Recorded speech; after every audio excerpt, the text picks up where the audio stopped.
Dr. Elena Vasquez adjusted her wire-rimmed glasses and glanced at the clock on her computer screen. It was nearly midnight, and she was still in her cramped office on the 32nd floor of the Meridian Tower in downtown Manhattan. As the head of linguistic services for Blackstone Industries, she had grown accustomed to late nights. But this particular evening felt different. The weight of the document in front of her seemed to press against her chest like a physical force. Elena had been working for tech billionaire Marcus Blackstone for 3 years, ever since she had completed her doctorate in comparative linguistics at Columbia. At 34, she was already considered one of the foremost experts in ancient and obscure languages, with fluency in 17 modern languages and reading comprehension in dozens of historical dialects. Her reputation had earned her a position that most academics could only dream of, a 6-figure salary to translate documents, contracts, and communications for one of the world's most powerful corporations. Blackstone Industries had fingers in every pie imaginable: renewable energy, artificial intelligence, biotechnology, defense contracts, and international development. Marcus Blackstone himself was worth an estimated $47 billion and was known for his eccentric personality, ruthless business tactics, and apparent belief that money could solve any problem or buy any person. Elena had always maintained a professional distance from her employer. She found his arrogance distasteful and his treatment of employees concerning, but the job paid well enough to support her aging mother's medical bills and fund her own research into endangered languages. She told herself that translating corporate documents was just a stepping stone to more meaningful academic work. The document that now commanded her attention had arrived that afternoon via Marcus's personal assistant. It was a collection of pages that appeared to be from an ancient manuscript, written in a script that Elena immediately recognized as a rare dialect of medieval Aramaic mixed with what looked like early Coptic symbols. The pages were high-quality photographs of parchment that appeared genuinely ancient, though Elena couldn't understand why such a document would end up on Marcus Blackstone's desk.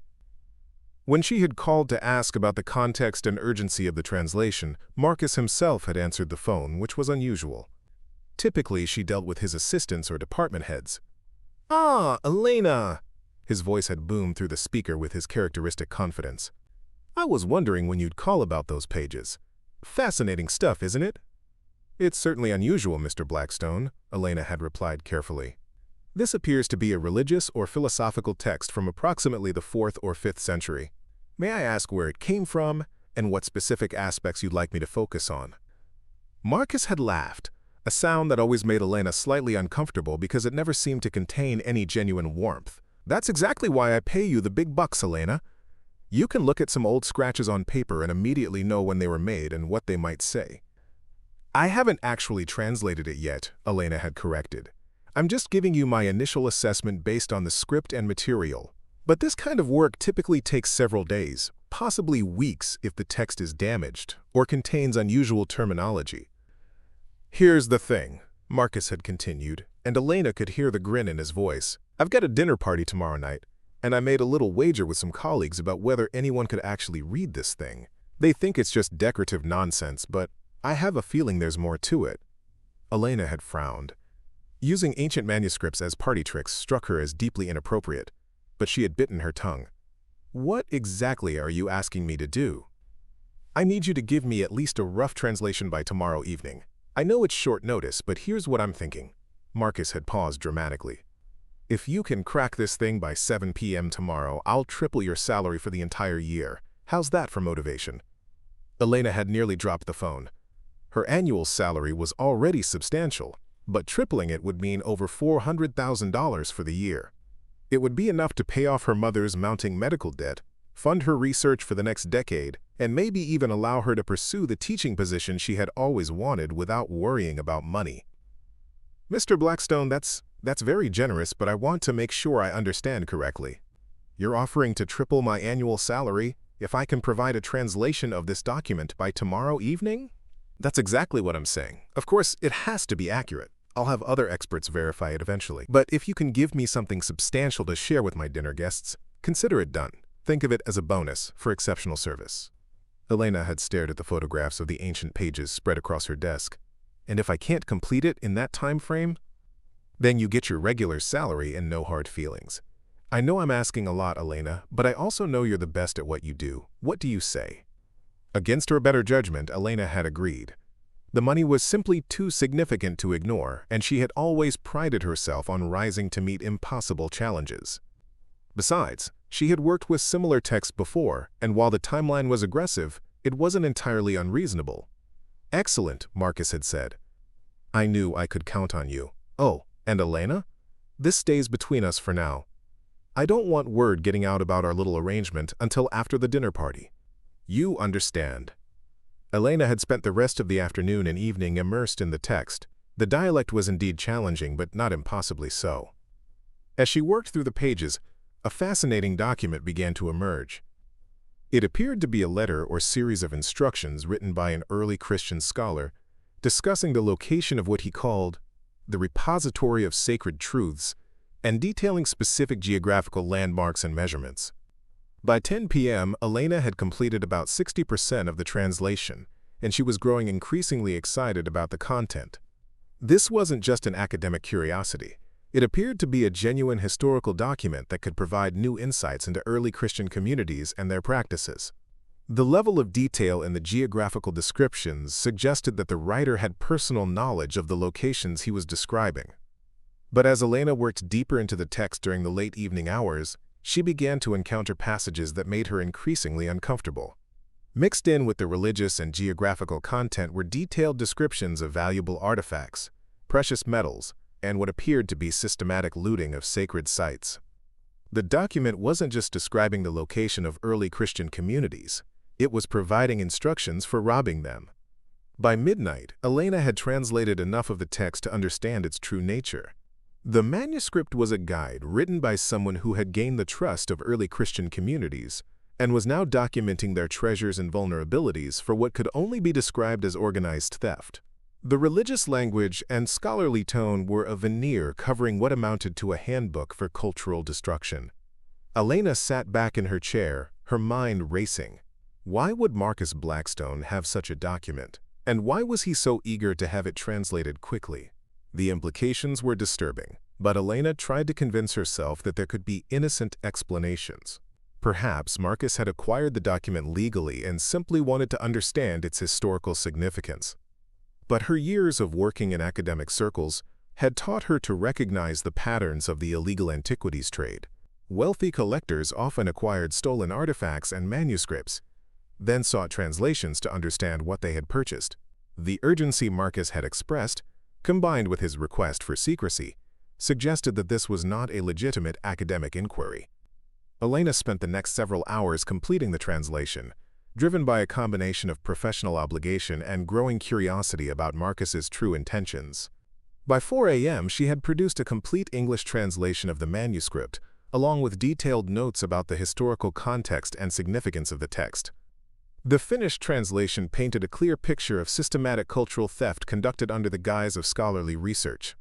The author had infiltrated Christian communities in Egypt and the Levant during the 4th century, gaining access to their sacred texts, ritual objects, and treasures, before betraying their trust and locations to organized bands of looters. But it was the final section of the manuscript that made Elena's blood run cold. The author provided detailed instructions for legitimizing stolen artifacts, including forging provenance documents, bribing officials, and establishing false chains of ownership. The techniques he described were strikingly similar to methods still used in the modern illegal antiquities trade. Elena printed out her translation and sat staring at it as the sun began to rise over Manhattan. She had completed the work Marcus had requested, but now she faced an ethical dilemma that kept her stomach churning. If she delivered this translation, she would be helping Marcus understand a document that could potentially be used to facilitate modern cultural theft. But if she refused to hand it over, she would be breaking her agreement and forfeiting the money that could transform her life. As she wrestled with her conscience, Elena made a decision that would prove to be more significant than she could have imagined. She would deliver the translation as promised, but she would also document everything about the transaction. If Marcus Blackstone was involved in illegal activities, she wanted to ensure there was a record of her unwilling participation. Elena spent the morning making copies of everything: the original photographs, her translation, her research notes, and a detailed timeline of her interactions with Marcus. She uploaded everything to a secure cloud storage account and sent copies to her personal email. Then, despite her exhaustion, she dressed carefully in her most professional attire and prepared to deliver the translation. Marcus's office occupied the entire top floor of the Meridian Tower, with floor-to-ceiling windows offering a panoramic view of the city. When Elena arrived at 6 p.m., she was escorted through a reception area that looked more like a luxury hotel lobby than a corporate office. Marcus himself was waiting in his private conference room, dressed in an expensive suit and practically vibrating with anticipation. "Elena, you magnificent woman," he said, rising to greet her with an enthusiasm that made her skin crawl. "Please tell me you've worked your magic on that old document." Elena placed a bound copy of her translation on the polished conference table. "I've completed the work as requested, Mr. Blackstone. However, I feel I should warn you that this document contains some concerning content." Marcus waved dismissively. "I'm sure it's just ancient superstitions and ritual nonsense. The important thing is that you've cracked the code. This is going to be the highlight of my dinner party."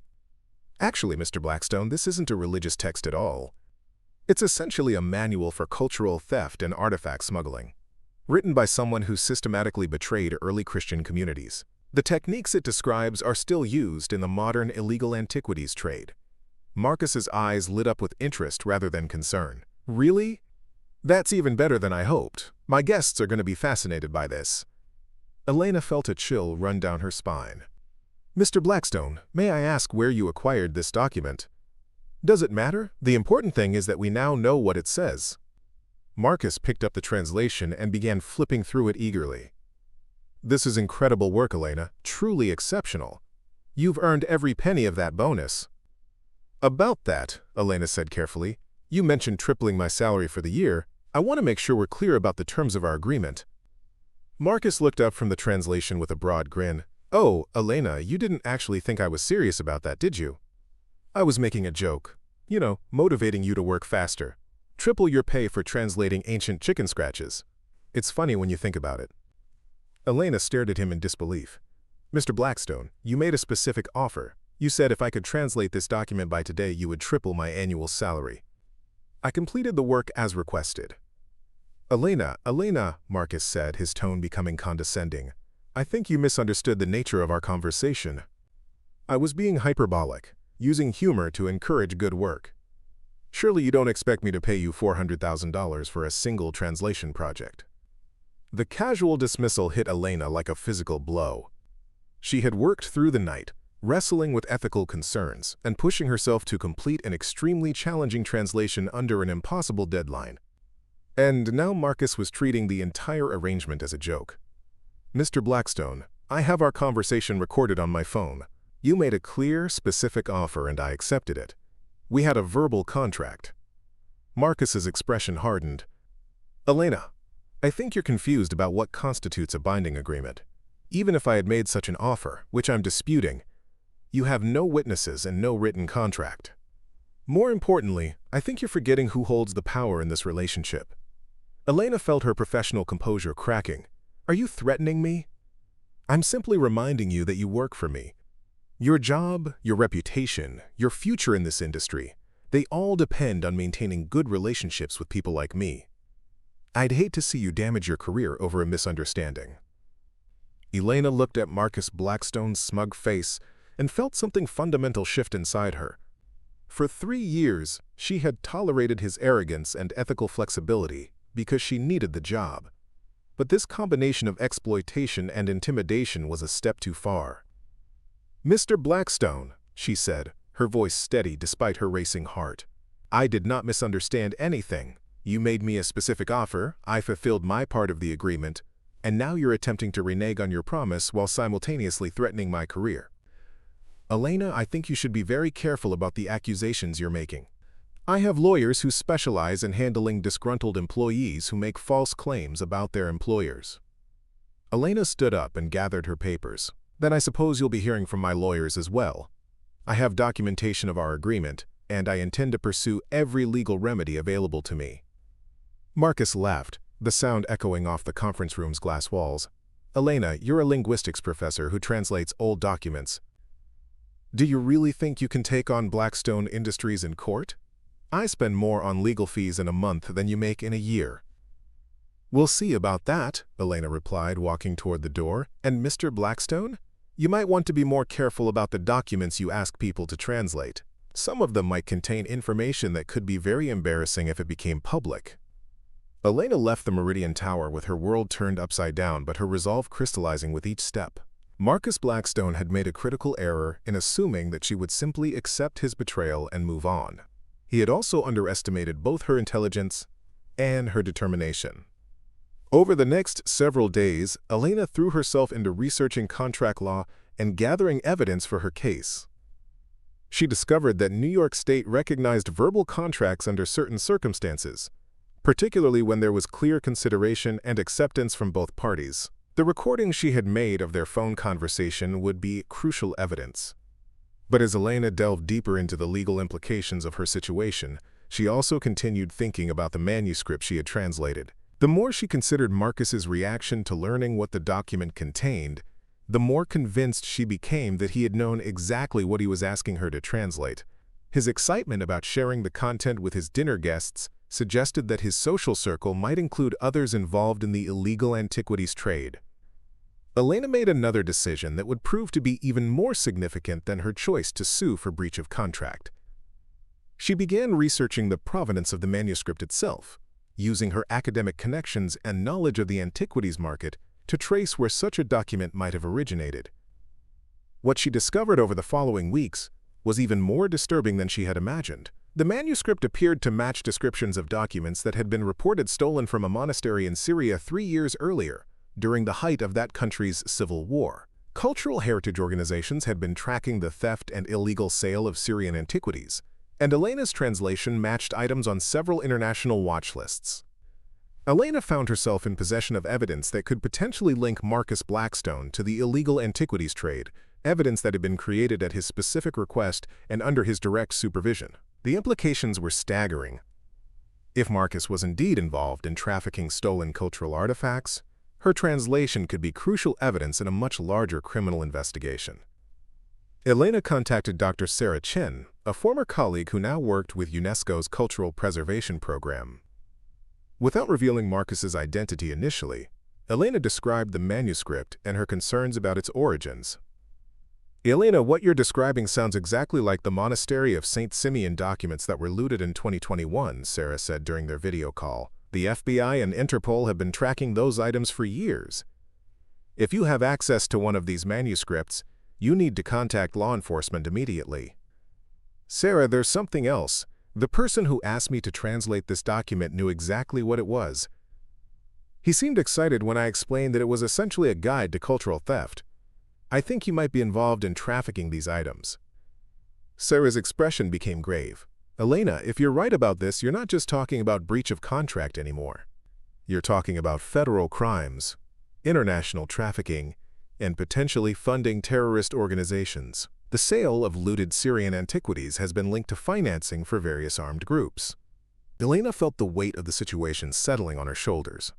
What had started as a translation job had become something much more complex and dangerous. But she also realized that she might be in a unique position to help recover stolen cultural artifacts and bring criminals to justice. Working with Sarah and her contacts in law enforcement, Elena developed a strategy that would address both her personal grievance against Marcus and the larger criminal investigation. She would proceed with her breach of contract lawsuit, but she would also cooperate with federal investigators who were building a case against international antiquities trafficking networks. The FBI was particularly interested in Elena's documentation of her interactions with Marcus. The recorded phone conversation, combined with her translation of the stolen manuscript, provided a clear link between Marcus Blackstone and knowingly possessing stolen cultural artifacts. When agents reviewed the translation Elena had prepared, they confirmed that it matched perfectly with descriptions of the stolen St. Simeon documents. Elena's lawsuit against Marcus for breach of contract became the tip of a much larger iceberg. Federal investigators used her case as a starting point for a broader investigation into Marcus's business dealings and personal art collection. What they discovered exceeded even Elena's suspicions about her former employer's criminal activities. Marcus Blackstone had been using his wealth and business connections to facilitate a sophisticated international network that specialized in acquiring and selling stolen cultural artifacts from conflict zones. The network operated by having wealthy collectors commission specific items, then using local contacts to loot archaeological sites and cultural institutions in countries affected by war or political instability. Elena's translation had been intended as a kind of instruction manual for Marcus's associates, demonstrating historical precedents for the techniques they were already using. Marcus had planned to share it at his dinner party, not as an academic curiosity, but as a celebration of their criminal methodology. The federal investigation ultimately led to charges against Marcus and 17 co-conspirators on counts including trafficking in stolen cultural property, money laundering, and conspiracy to violate the National Stolen Property Act. Elena's meticulous documentation and her recorded conversation with Marcus became central pieces of evidence in the prosecution's case. But the legal battle was far from simple or quick. Marcus hired a team of the country's most expensive defense attorneys, who argued that he had been an innocent collector, who relied on dealers' assurances about the legitimacy of his acquisitions. They attempted to portray Elena as a disgruntled employee who had fabricated evidence to support a frivolous lawsuit. Elena found herself in the surreal position of being both a key federal witness and a plaintiff in a civil lawsuit against one of the country's most powerful men. The stress was enormous, but she was sustained by the knowledge that she was fighting not just for her own rights, but for the recovery of priceless cultural artifacts that belonged to the Syrian people. The breakthrough came when federal agents raided Marcus's private storage facilities and discovered a warehouse containing over 300 stolen artifacts from museums and archaeological sites across the Middle East. Among them were the complete set of St. Simeon Monastery documents, including additional pages that Elena had not seen during her translation work. Faced with overwhelming physical evidence, Marcus's legal team began negotiating a plea agreement. As part of the negotiations, they acknowledged that Marcus had indeed made the salary offer to Elena that he had later dismissed as a joke. The recorded conversation, they admitted, demonstrated a clear verbal contract that Marcus had breached. Elena's civil lawsuit was settled out of court for $1.2 million, triple her annual salary plus damages for emotional distress and harm to her professional reputation. But more importantly to Elena, Marcus was sentenced to 8 years in federal prison and ordered to pay $37 million in restitution for the recovery and restoration of stolen cultural artifacts. The case became a landmark prosecution in the fight against international cultural trafficking. Elena's role in exposing the network earned her recognition from UNESCO, the FBI, and archaeological organizations around the world. She used her settlement money to establish a foundation that provides security and preservation support for cultural institutions in conflict zones. Elena returned to academia, accepting a tenured position at Columbia, where she now leads a program that trains linguists and archaeologists to recognize and report suspected cases of cultural trafficking. Her experience taught her that sometimes the most important translations are not just about converting words from one language to another, but about translating moral courage into action. Marcus Blackstone had joked about tripling her pay, assuming that his wealth and power made him untouchable. He learned too late that some people cannot be bought, intimidated, or dismissed.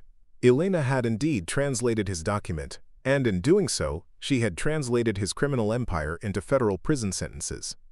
The end.